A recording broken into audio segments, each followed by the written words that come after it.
Jeff and Tessa Evason, your act is mentalism, but can you read each other's minds when one of you gives the other the look? On the count of three, do the look. I can never. Jarrett and Raja. A, you're doing this act together because your fathers didn't hug you enough. Or B, you like using words like organ, wand, and pianist. The latter. Hello. Daredevil Chicken. You spit bananas at each other, pull off each other's clothes, and dress in bear costumes. If there's a God, will he let you into heaven? No. Yeah. These questions and many more will be forced upon my guest panelists when they receive my late night magic touch.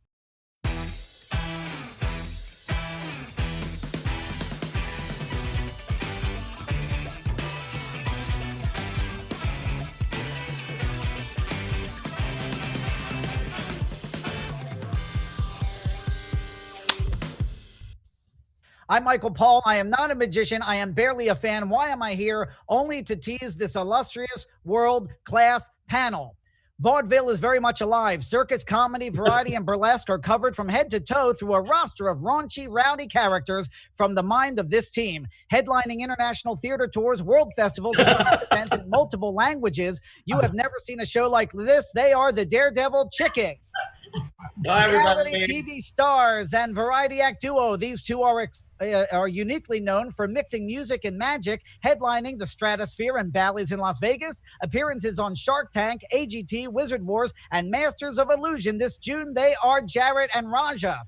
And with suspense and wonder, this mind-reading duo has performed in over 35 countries, 7 television networks, stages like the Magic Castle and the Johnny Carson Theater, and have received, among others, the Sarmody Award presented by Siegfried and Roy. And if you can prove that they use plants or devices in this act, they'll offer you $100,000. They are the Evasons.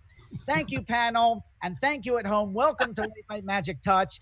Welcome to everyone at home. I'd like to remind everyone right off the bat at home, the chat room on YouTube Live is open. We will be taking your questions later in the show. So get in the line and our producers will pose them to our panel. This whole episode is going to be really fabulous and really interesting. We have double the guests tonight. We have a lot to get through. But of course, before we talk to our guests, let's talk about me. We have been off. We have an extra week off. A lot's happened. I will say from my own personal life, COVID-19 has put me and everyone else on Match.com in the friend zone. I am actually carrying a picture of my hand in my wallet now. By the way, I've been watching a lot of variety acts post stuff.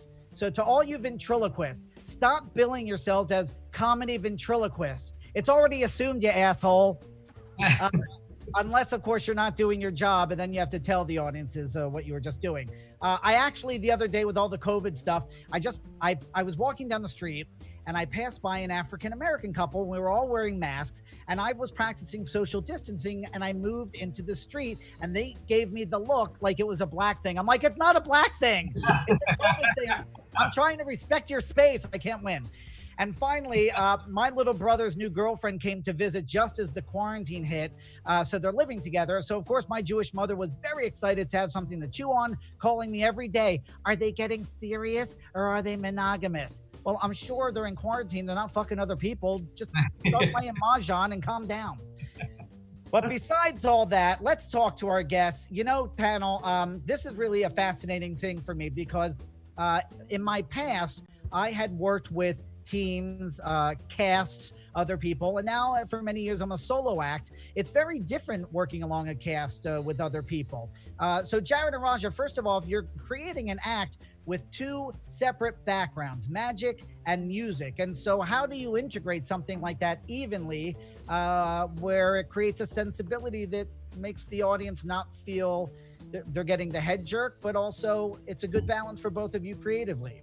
Well, it took forever, first of all, because you're dealing with a Juilliard grad here. So in his world, music is the star. And in my world, magic is the star. So it took many, many years for him to push his grand piano to the center of the stage so that we became but it's magic. Together thing. Yeah, I mean, magic is such a fringe thing. I mean, it's Right. magic. Exactly. All right, no fighting now. Save it till the end.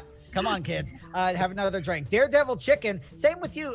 I'm curious about, you have many different characters, many different acts.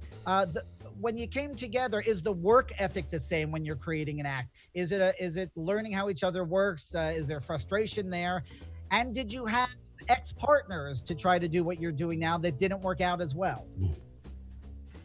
I did have an ex-partner. Yeah, I call him his other wife. He actually. was is the host of Absinthe in Vegas, and he's working with his wife, and I'm working with my wife. So, But you know, we like to work things out as we perform. In fact, our act only got better when we started bringing our marriage to the show, because we just couldn't hide it anymore. Well, how do you get booked for a show when you're just trying things out and all the beats aren't there? How do they hire you back? We keep asking ourselves the same we don't know. question. That's the magic of what we do. That's fair. Getting our material booked. And the Evasons, you started, well, at least Jeff, you started in traditional magic, and Tess was a model, right? And Yeah. So True. what is the transition in doing an act that is this kind of magic as opposed to the traditional? Huge step forward for Tessa, because she had never talked in a microphone before. She had always been the assistant in the lovely boxes. assistant. Yeah. So really in our show now, as soon as she became a mentalist, she was the star of the show. Huge deal when we were on a cruise ship, and I came out to introduce her and found out later that she was back in the dressing room, literally sick to her stomach at the thought of having to come out and speak. So It is certainly a different responsibility. You know, the 2 shows ago we had the lovely assistants, and I got a lot of shit for calling them that. I heard that. Yeah. Grow up. So, but you're right, Tess. I mean, it's a different kind of performance than modeling. So the learning curve of not only the art form of what you guys do, and by the way, for everyone at home that doesn't know our panelists, we rolled some video at the top of the show, and you should go look at each of them, because every single act is absolutely jaw-dropping and spectacular. I want to mention to everyone, and again, we're filling up on the chat room, so get your questions in now. And folks, we're going to talk to you a little bit more, duos, but before we do, we're going to start our first game, and one of our favorite games called What's Next? Now, originally I called this What Happens Next, but our magician producer said that there's actually a trick called What's Next, and I'm not going to explain again and again what that is. Y'all can look it up on your own, because I don't really care. So basically, we took some PR photos and old photographs of our panelists, and based on the picture, we are all going to decide what happened next, whether what happened next within the scene of the picture or what happened next after the picture was taken. Can we look at picture number 1? Oh, is he sitting on a toilet? Oh wait. It's Jarrett. I got it. Okay. So I would like to start with Daredevil Chicken. What happened next? Well, to me that looks like he's stuck in ice, and clearly they're in the desert. So I think the ice cube melted, and somebody got a suntan where maybe they didn't want to. Maybe it was maybe like a tearful hug. Yes, that's right. How about the Evasons? What happened next? I thought maybe he'd get up on the box and start tap dancing on top of him. That's what I was saying. Yeah. The guy sitting on the box, he wanted to know what he would do for a Klondike bar. Yeah. I think either the Breaking Bad cosplay got out of hand, or Jarrett is let out of the box and screams, "We need a new safe word." Let's look at the next picture. There's Raja. Yeah. Okay. Great. Evasons, what happened next? He realized that he had to go to the gym. Well, that's rude. Yes. That is fucking rude. Okay. I think he just realized, he opened his eyes that absolutely nobody's there because they all left. Wait, all right, Daredevil Chicken, what happened next? He said this was a really good practice for when I have to shelter in place. I think he drank that coffee. I think he did drink that coffee. You're right. I think either Raja's then offered a spinoff called Friend, or BB comes in and punches Raja in the neck. Okay, let's look at the next one. This is the Daredevil Chicken. Okay. Looking at this, Jarrett and Raja, what happened next?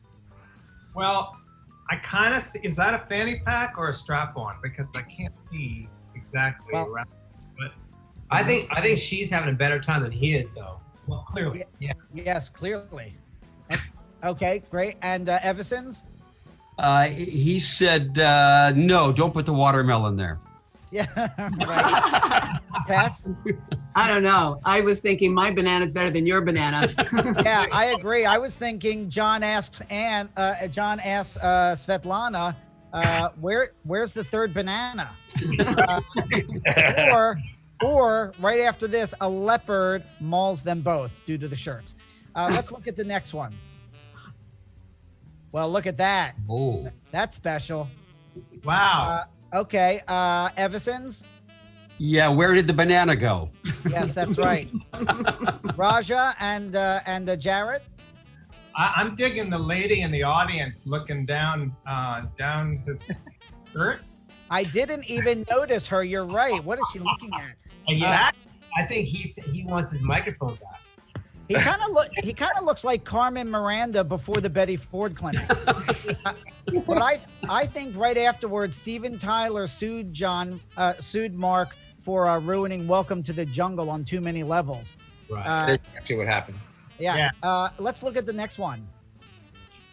Oh, wow. Good Lord. Whoa.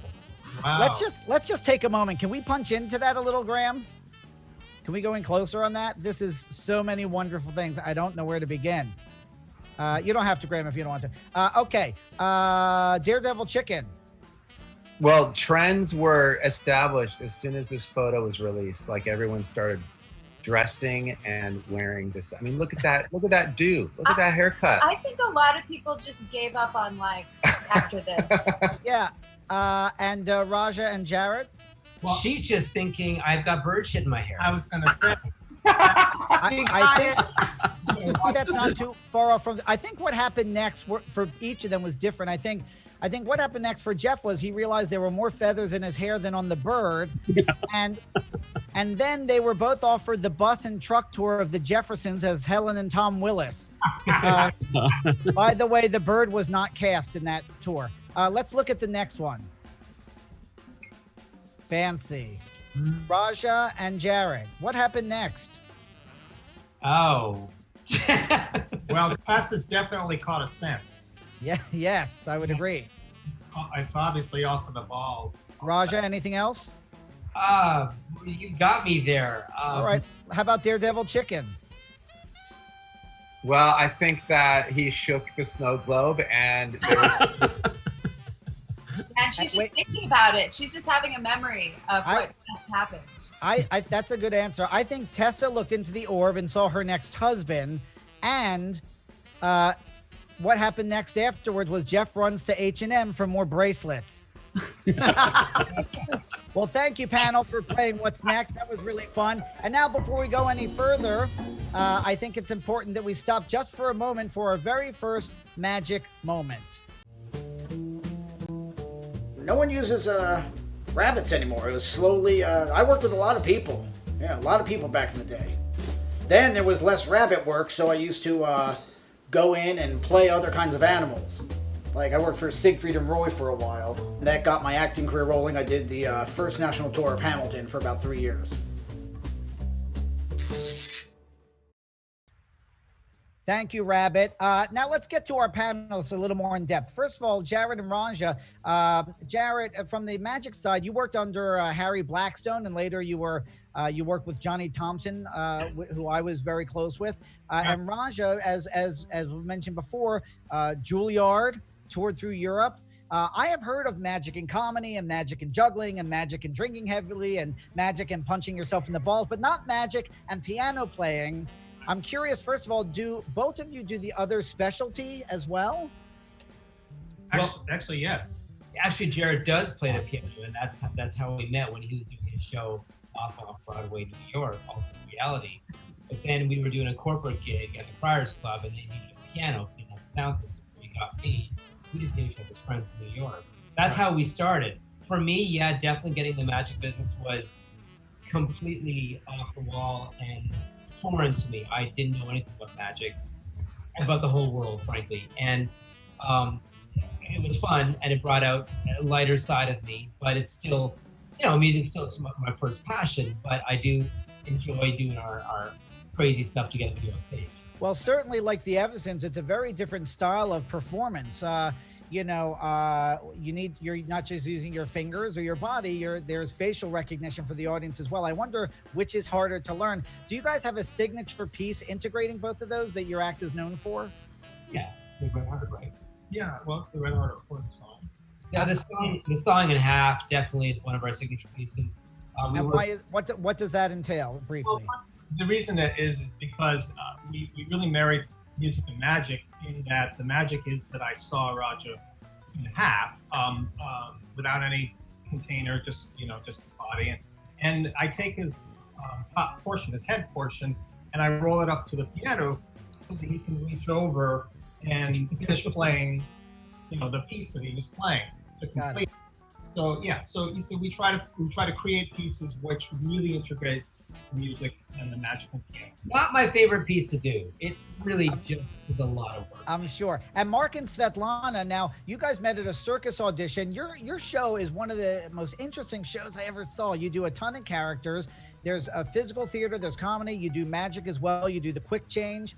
And you do a lot of bits. Of course, everyone knows you for the banana bit, which I'm going to ask you to explain in a minute. One of the bits I saw you do when correct me if I'm wrong, you were doing the quick change, which for audience members who don't know what that is, a hoop goes over one of the performers. They drop it very quickly. They're wearing another outfit and they do it very, very quickly. And if I'm not mistaken, Mark, at the end you get in, and is that correct? Yes, I try to do a quick change. And Svetlana, can I mention what happens? Do you mind? No, Well, every time. I mean it's just weird because it happens every time. That's all. We basically have a costume malfunction every single time. Every time. Well, I'm not going to give away what happens, but in this particular malfunction, you happen to unfortunately end up completely naked, and you climbed over the band to hide yourself, dragging your junk over the bandstand, which to me was the highlight of the goddamn show. It was amazing. So, not that I am everywhere. Sorry. That junk has been everywhere. Well, I think you're the COVID problem, if I'm not mistaken. And the other thing is, first of all, you do a lot of physical comedy. You do a lot of different characters.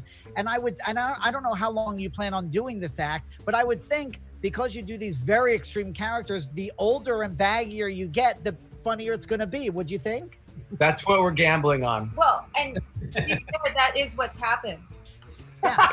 Well, I thought it was my camera, but I guess not. And as far as, and forgive me, I know everyone wants to talk about the banana bit, but would you share with everyone that, I mean, I can do it, but I don't think I'll do it justice. So this is something that every couple or every duo can do at home. If you're sheltering in place with another human being, I don't recommend this with other animals, but with another human, you first start with grapes, and all it is you spit a grape or a piece of banana from your mouth into the air, and then the other person catches it. Naturally, this act is extinct right now. I don't even know if we'll be able to do it in the year 2021. Yeah, so for the audience, as an audience member, just to be a little more succinct, it seems like they're getting ready to do some sort of a juggling thing. And Svetlana kind of works this banana in a very sexy way. She bites off the top and she spits it across the stage into Mark's mouth. He catches it. She does it at a very fast rate.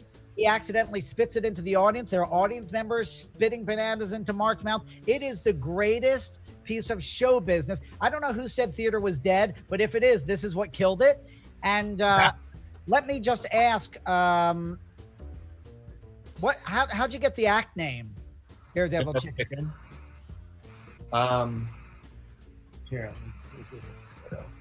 By all means, take your time. He always had a thing for chickens. Okay. So we had to come up with a name that had something to do with chickens. Okay. And at the time we were doing street performance, and being a daredevil on the street is it's like something that really you use to get the audience to come up and watch. And so calling ourselves Daredevil Chicken was like we were like the clown idiots of the Daredevil street performer contingent. Nice. And for like the finale, I would literally turn into a chicken man wearing a jockstrap with feathers on it and a chicken. That is not emasculating at all. I'd like to mention before we move on to our next duo that Daredevil Chicken has a Patreon link they've asked us to share with you, and we're happy to do it. There it is right now. We'll show it a couple of times during the show. And now for my friends, the Evasons, for people who don't know, give the audience a short list of the kind of mentalism feats you do in the act. We're a two-person mentalist act. So it's Tessa on stage wearing a blindfold, and I'm in the audience, and she knows things about people in the audience. A typical act of this nature goes way back to the 1500s, 1600s, but we've updated it in that we're really known for doing names. So if somebody thinks of let's say it's a ring that was passed down from their great grandmother, Tessa describes the ring, how many diamonds are in it, what it's made of, the metal, but then she'll also know the name of the great grandmother, first, middle, last name. Same thing with photographs. So it's very interactive, but it takes place on stage and in the audience. Well, you know, many audiences are easily wowed by people who are in the same realm as you, but I don't think people really understand what an amazing act is when it's done really, really well. Your act gets such renowned accolades compared to others, and more importantly, and without giving away any structural stuff, there is a performance structure that allows you to accomplish this kind of act successfully. So instead of asking more about your act, I think I'd also like to know what kind of clunkiness makes some acts not as good in their execution of this very specific thing that you do. I have to say it comes down to mentorship in our case, because we learned from the best, and then we took what they had taught us and made a lot of changes to make it ours. So it really comes down to access on the masters. Unfortunately, most of these people are no longer with us. I don't really know of any of the older acts still alive today. So we just sort of came in at the right time. I think that's true. And I think we've been doing it for a long time. And since we really didn't have too many other people to copy, then we were creating a new realm and developing it. So we spent a lot of time thinking about it. And none of our panelists ever, I've watched a lot of everyone's stuff, and it doesn't seem like anyone's ever calling it in, at least to the audience, which is great. And, you know, Evasons, I know that my life choices were very hard for my parents. I didn't go to college. I didn't become a doctor. I didn't date girls. It was like on and on and on and on. And you two had to go to your parents. You go, hey, like Tess, you went to your parents. You go, hey, I'm going to be a magician. And then 10 years later, hey, I'm getting married, and look who it is. Yeah. Oh, you just framed it perfectly. They were shocked, and they were like, this is just a hobby. It can't be your career. Are you kidding? But I was able to convince them for a little bit that it's worth it for me to do it when I was younger. And so I had no regrets in my life. And, right, and the two of you chose not conservative jobs, and back in the day, not a conservative relationship. And so I guess my question to you is, what's the third thing you would give your parents a heart attack about that we don't know of? It was the career, it was the marriage partner, and what's the third thing? He's not of the same race. No, we mentioned that already. That was the second thing. Okay, exactly. That's all right. We'll get back to you. Well, before we go into our next game, there are pros and cons of not being a solo artist. I'm dealing with somebody else. You're living and working together, even if you're not married. You're traveling like they're your second partner. I'm curious who is the business person and who is the drama queen? Jarrett and Raja? Wait, it could be the same person. Yeah. I'm definitely the business person, no doubt, absolutely. Jarrett's definitely the drama queen. Oh, hell no. Oh my God. Okay, all right, settle down. How about Daredevil Chicken? Who's the business one? Who's the drama queen? She's the boss. She's the tour manager, the booker, the costume maker. I am the dancing monkey. Nice. Evasons? We really honestly share that between split. The two of us. And that's really been great for us because we both work the email, the phones, whatever. As long as we agree on what we're doing, and that doesn't always happen. That's the problem. That's what I'm trying to get at. But you guys we all want to be like you, even nailing a rug to a wall back there for some reason. But before we move forward, There wasn't enough room on the floor, I guess. We're going to do a special game tonight we haven't done before. Instead of the newlywed game with our duos, it's the doolywed game.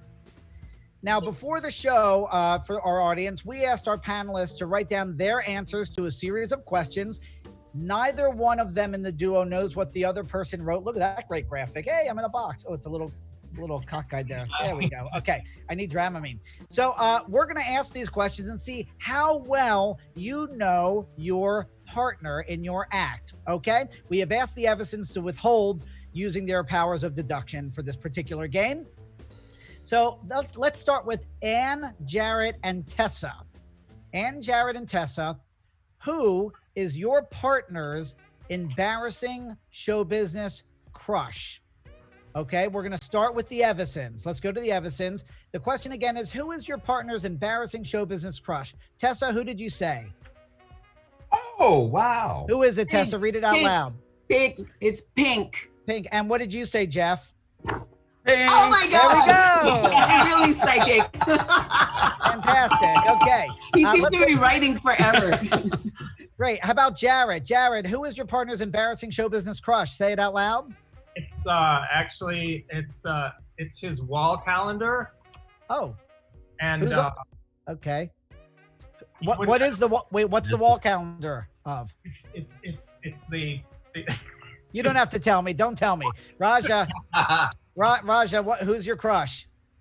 Ralph Macchio. That makes sense, and sort of in a very 80s kind of way. And how about John from Daredevil? I'm sorry, Mark, rather. You're killing me, you guys. What is it? Famke Johansson. No, that's not a name. It's Famke Janssen. That's two different people. Whatever. Is it Famke Janssen or is it someone Johansson? Famke. Okay. And who, Phoenix from the X-Men. The older Phoenix. Great. Great. And Mark. I would have written that name, but I didn't know how to spell it, so I didn't want to be embarrassed. So I picked a different one that's easier to spell. Liv Tyler, she's cute. Yeah, Famke Janssen. I have a top 10 list of ways to say her name. It's annoying. Famke Janssen, Famke Sanka. I don't know. Jeff, Raja, and John. The next question is yours. Which item of clothing does your partner wear off stage that he or she loves and you hate? Which item of clothing does your partner wear off stage that he or she loves and you hate? Let's go to Raja and Jarrett. Raja, what's your answer? Read it out loud. Jean jacket. His jean jacket. And Jarrett? Yeah. Jarrett, tell the truth. What do you say? No. What do you think it is? Well, what I think it is for him, it's a t-shirt. What No? do you? The question was, what does he think? Right. What is? Yeah. What? Go ahead. What do you think it is for him? Sure. Oh, I see. Okay. Well, for him, t-shirt with armpit stains. Stop it! Really? Okay. I'm going to give you guys a really good counselor. Oh my God. Let's go to the Evasons. The Evasons. What item of clothing does your partner wear off stage that he or she loves and you hate? Jeff, what did you say? Can you see that? Yeah. Can you read it to us? These are her Mexican Walmart pants. Charming. And Tessa, what did Forgot Tessa about those. say? So off. No, I like the sequin jacket. Sequin jacket. I should have looked at my crystal ball. We should put those two items together.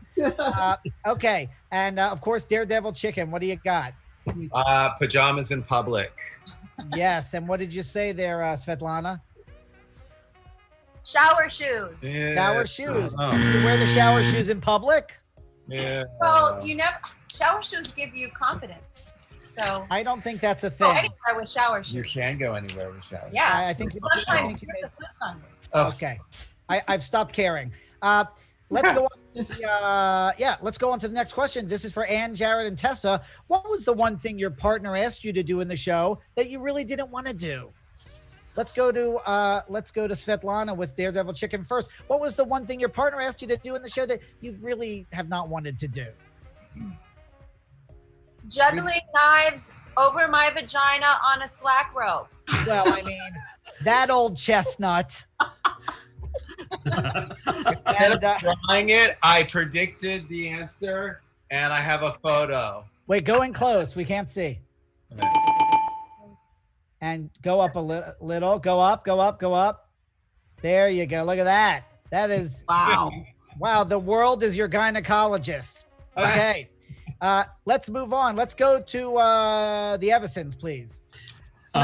Wait. Oh, who shows who? Tessa shows? Yeah. So Tessa shows me first. What was the thing your partner asked you to do in the show that you didn't want to do? Nothing exciting like the Daredevils. And if it's, you get this wrong, Jeff, it's what we call return an object. Yeah, I'm way off. Lots of arguments over that. No, it's wear a skimpy costume. Oh, that was years ago. That was a long time ago. Great. And let's go to Jarrett and Raja, please. So I answered, right? Yes. Yeah, Jarrett, what is the one thing your partner asked you to do in the show that you didn't want to do? Open the show with just Raja. Oh, okay. And that, yes. My teeth are sweating with you guys. I don't mind saying that. And Raja? Get sawed in half. Yes. You mean in the show you're referring to? That's correct. Okay. And finally, for our panelists, the last question. Name the venue where your worst show took place and whose fault was it? Let's start with Raja and Jarrett. Name the venue your worst show took place and whose fault was it? Put them both up at the same time. Let's see if you had the same answer. Okay. What do you put? I put in Vegas a cookie corporation. Raja could not get his pants on off stage, and so he was very late walking on. That was ridiculously funny. I put America's Got Talent round one in New York. The shower scene with Sharon Osbourne. She was not nice. But anyhow, we all know what that was, don't we? We all know what that is. Daredevil Chicken. Name the venue where your worst show took place and whose fault was it? Go. In the burbs at a birthday party in the backyard with dog poop on the ground. And what did Svetlana say? It was my fault. Oh, I said the Gazillionaires late night show at Spiegel World, and it was my fault. Why was Why that? was it we don't need to know why it was your fault. That was great. Thank you. I appreciate you all being so honest. That was the Doolywed game. We've never done it before. We're never going to do it again. And now another magic moment. Hi, I am learning one of the staples of magic, the dove pan, where the dove appears out of the pan. I don't have a dove, so I have to improvise, although this isn't going to fit easily.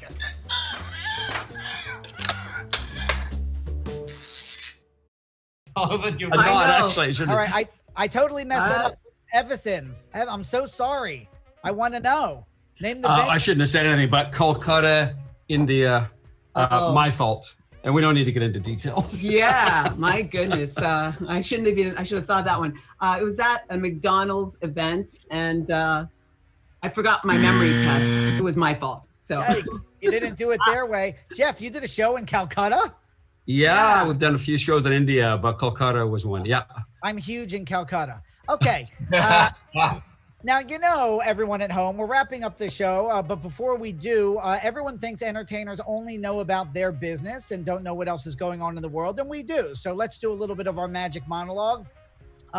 First of all, in entertainment, for Netflix binge watchers, magician Justin Willman announced a May 15th return of his magic show, Magic for Humans. Now it's called Magic for Whoever's Left. It's terrible. Last week was Cinco de Mayo, where, believe it or not, Corona beer sales were up 20%. And now everyone's jumping on the bandwagon to include KFC's bird flu chicken wings, Taco Bell's Ebola enchiladas, and Ben & Jerry's common cold popsicles. Whoa. Really? That's the line for you people? In baby news, Elon Musk just announced the name of his new son, X-A12, which is the chemical combination for marrying your cousin. Now, I will say this, X-A12 was Gwyneth Paltrow's second choice name for her next baby. Her first name is made up of Klingon hieroglyphics and armpit farts.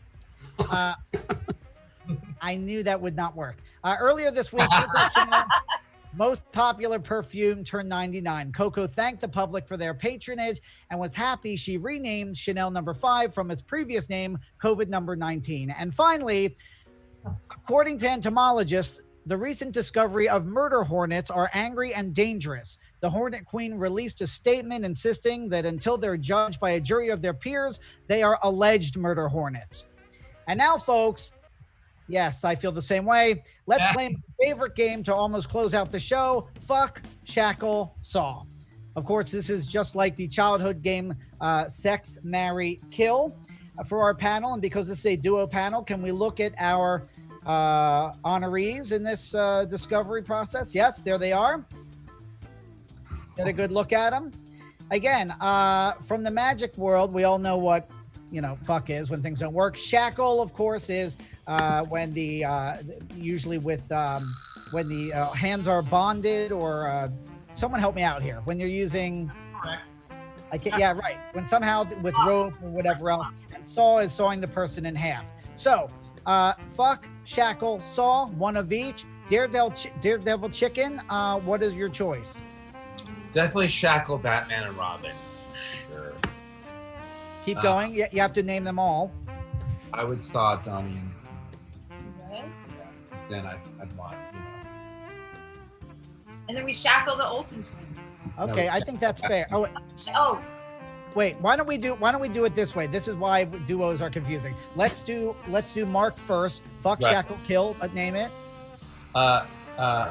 Sorry, shackle Batman and Robin, saw Donnie Marie, and hang out at Atlantis Resort in the Bahamas with the Olsen twins. That's fair. How about you, Svetlana? okay. First of all, I don't know exactly how to play this game. Okay, so which team would you fuck? Which team would you shackle because you hate them, right? And which would you Shackle, I thought you meant like dominatrix. Oh, well, definitely that. I definitely. Oh wait, That's- shackles marry, right?